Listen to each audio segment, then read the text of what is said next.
Olá, sejam bem-vindos a mais uma aula do nosso curso Fisiopel. Hoje nós abordaremos a anatomia dos cólons, do reto e do canal anal. Essa anatomia também é importante, como nós vamos abordar sobre o funcionamento do intestino. Isso implica na nossa evacuação, então nós precisamos também entender como que o intestino funciona. Vai ser uma aula que a gente vai poder entender um pouquinho como é feita a absorção, como que o nosso intestino funciona e aí também abordaremos um pouquinho do reto e do canal anal. Então, iniciando a anatomia do cólon, o cólon é o órgão final do intestino. Então, a gente tem aqui o intestino fino, que é o intestino delgado, que a última porção dele chamada de ilho vai desembocar aqui no cólon, que é o intestino grosso. Tá? Então, aqui existe uma válvula onde faz a distinção, né, do intestino fino para o intestino grosso. Essa região aqui é o seco, onde está localizado o apêndice. Depois nós temos o cólon ascendente, o cólon transverso, cólon descendente, cólon sigmoide e o reto. Então, essa parte do intestino, ela principalmente, ela vai fazer um papel de formação das fezes. O que isso quer dizer? O alimento digerido, né, que também é chamado de quimo, ela vai chegar nessa parte do intestino e nessa região os nutrientes praticamente já foram quase todos absorvidos. E vai ter um papel principalmente na absorção de água e moldar as fezes. Então, a função principal do intestino grosso é converter o quimo nas fezes para a eliminação. Então, o intestino ele é composto do seco, cólon ascendente, cólon transverso, descendente e sigmoide. Aí depois temos o reto e o canal anal, que são as partes que a gente tem do intestino grosso.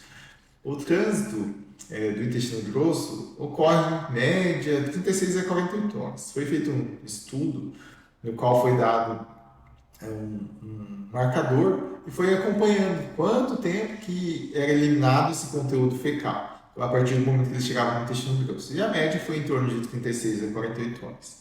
Esse intestino tem em média 1,5 metros, tá? Enquanto o intestino delgado ele tem em torno de 6 metros. Então ele é em torno de 1/5 de todo o intestino. Tá? Se a gente for dividir o intestino em delgado e grosso, 1,5 metro é o intestino grosso, que é o cólon, enquanto 6 metros é o intestino delgado. Tá? O intestino grosso ele é dividido em duas partes. É a parte que absorve, que é a parte absorvente, que vai da metade proximal do intestino grosso, é o seco, colo ascendente, metade proximal do cólon transverso. Enquanto a parte final do intestino, a parte mais distal, é a parte de armazenamento, no qual a gente tem o intestino grosso, o cólon transverso, o sigmoide até o ânus, até o reto e o ânus. Então são essas partes que a gente divide.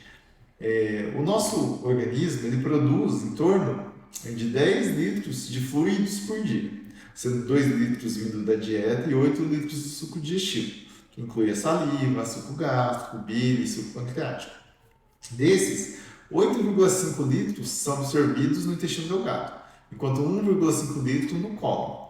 E no final, a gente tem em média uma composição de em torno de 100 a 200 ml de fezes por dia. Ou seja, o intestino grosso ele tem o papel de absorver de 1 litro e 200, 1 litro e 300 por dia para formar esse bolo fecal.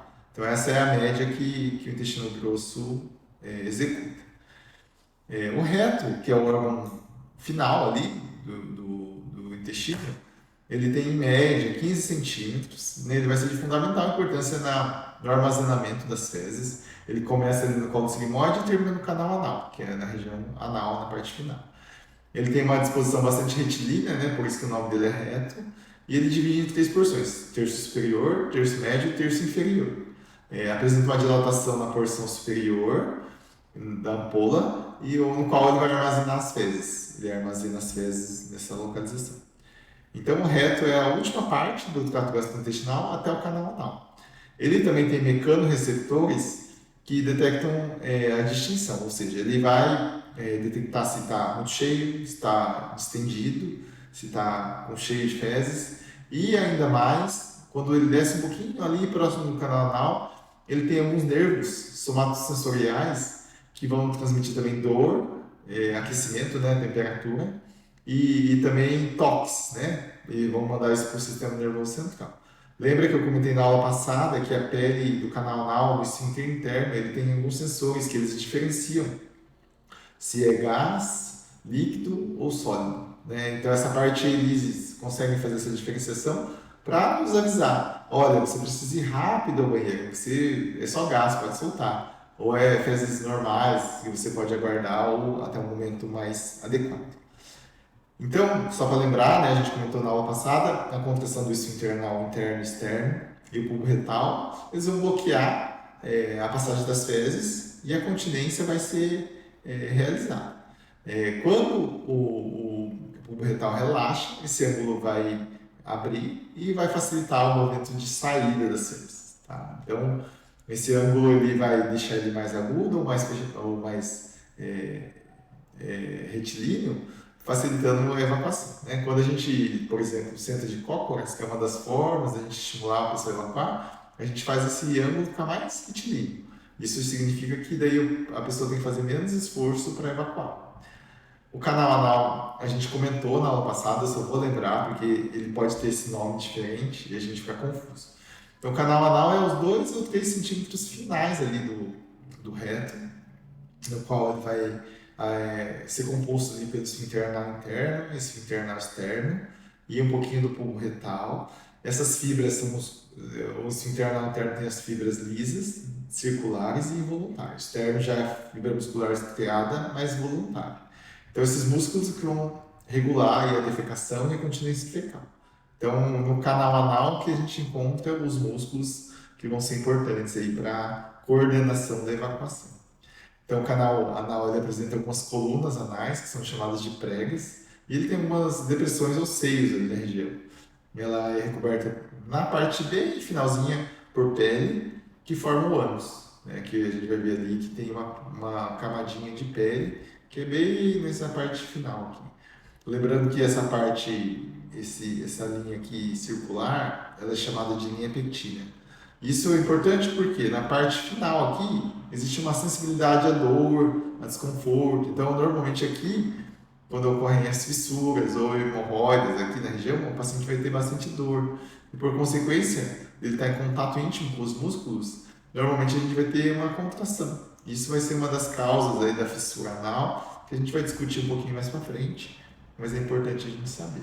Outro ponto importante que a gente encontra ali na parte final é alguns coxins vasculares, que são essas aqui, ó, são pequenos conjuntos de veias e artérias que ficam ali próximo da borda do ânus, né, nessa região aqui, que normalmente ela vai ajudar até em 15% do tônus de repouso, ou seja, ele vai manter o ânus fechado em 15%. E quando ele se dilata mais do que o habitual, é o que a gente chama de hemorroidas. Então, as hemorroidas, esses coxins podem estar internas ou externas. Então, se a dilatação for interna, a gente chama de hemorroida interna, se a dilatação for externa, hemorroida externa. A gente vai comentar isso mais pra frente, mas é um dado importante. Então, o canal anal, ele varia, né, a função, o tônus dele, ele é influenciado pela ação da musculatura. Então, assim, o canal anal pode ser de 2,5 até 3,5 centímetros em mulher, e no homem pode chegar até 4 centímetros. Isso vai depender de cada indivíduo, tá? Mas o papel principal dele é a manutenção da continência. Então, ele vai manter o ânus fechado, e isso vai impedir que a gente tenha vazamento ou escape de fezes. A gente observa aqui nessa imagem quantos detalhes a gente tem no canal anal. A gente observa aqui, como eu citei ali um pouquinho, os sinos, né, que são pequenas depressões aqui na região um pouquinho acima do canal anal. A gente tem essas colunas que a gente chama de colunas de Morgani, que são pequenos prolongamentos aqui na região. Também a gente tem algumas glândulas aqui, que são chamadas de glândulas anais ou criptas anais, no qual ele libera um líquido para lubrificar o canal anal. Existem algumas doenças que podem infeccionar essa glândula, causando abscessos e fístulas, né? Tá? Aqui a gente observa aqui essa linha denteada, a linha petíneca, que eu comentei, que é essa região aqui é extremamente sensível à dor, enquanto aqui, nessa região acima, ela é só sensível à dilatação. Então ela não tem sensores para dor. Tá? Aqui a gente observa alguns plexos de hemorroida, que é os coxins vasculares que a gente citou anteriormente, que ajudam também a fechar um pouquinho o canal do ânus e ajudar na continência. Então, em resumo, a anatomia do colo é importante porque ele exerce uma função importante na modelagem do cocô. Então, ele vai fazer o cocô ficar na forma e na consistência adequada. Quando eles não estão funcionando adequadamente, vai causar distúrbios da evacuação. Então, por isso que, normalmente, quando a gente vai encaminhar um paciente para fisioterapia, normalmente a gente corrige os hábitos alimentares, os hábitos de vida, para que a gente consiga melhorar a função do colo. O reto também tem um papel importantíssimo, ele tem um papel na absorção, ele ajuda esse armazenamento, então ele é importantíssimo. Algumas cirurgias vão destruir esse reto, então a gente também precisa saber. E mais importante, talvez, que é o foco principal, é o canal anal, onde estão localizados os esfínteres e os músculos, no qual a gente vai estudar muito sobre isso e abordar. Então, muito obrigado e até a próxima. Tchau!